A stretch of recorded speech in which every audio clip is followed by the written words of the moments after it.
In the previous video, we covered the functionalities and applications of transfer switches. In this video, we will discuss the various ATS transition modes. There are multiple ways by which the load is transferred by the ATS from one source to another. These are referred to as transition modes. The primary transition modes between power sources for a transfer switch are open transition and closed transition. Open transition can be either in phase or delayed.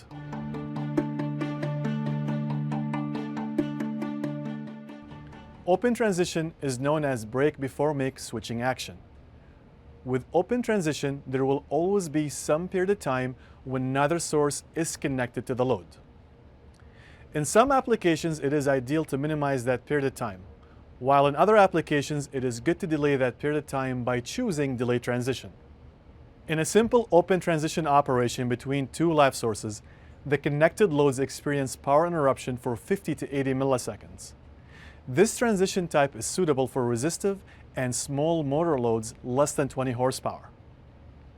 When transferring between two live sources, it is important that the sources are in sync with each other, phase, voltage, and frequency. The transfer switch will monitor both sources and allow transfer only when the live sources are in sync. This is known as in-phase transition. Let us demonstrate this operation.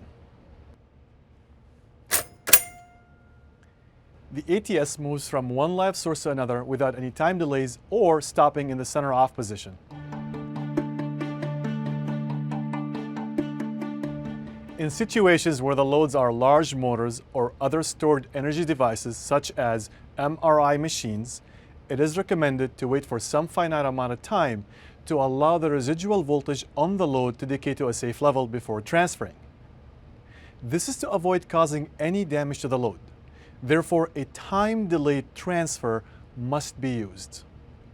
If a large motor load is powered by the generator and the utility source becomes available, before transferring back to the utility source, the ATS mechanism stops in the center off position for a predefined amount of time to allow the residual voltage to decay to a safe level.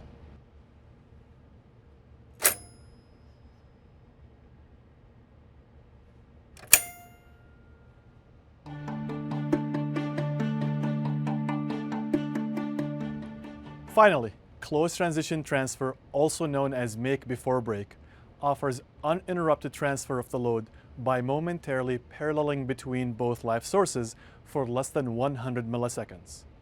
Therefore, there is no power interruption to the load. Because closed transition involves momentarily paralleling with the utility, utilities often require additional protective functions when closed transition is applied. In order to achieve closed transition with the transfer switch, the hardware of the ATS must be capable of closed transition operation. This concludes the transfer switch transition modes overview. Thank you for watching. The next topic is bypass transfer switches and their applications.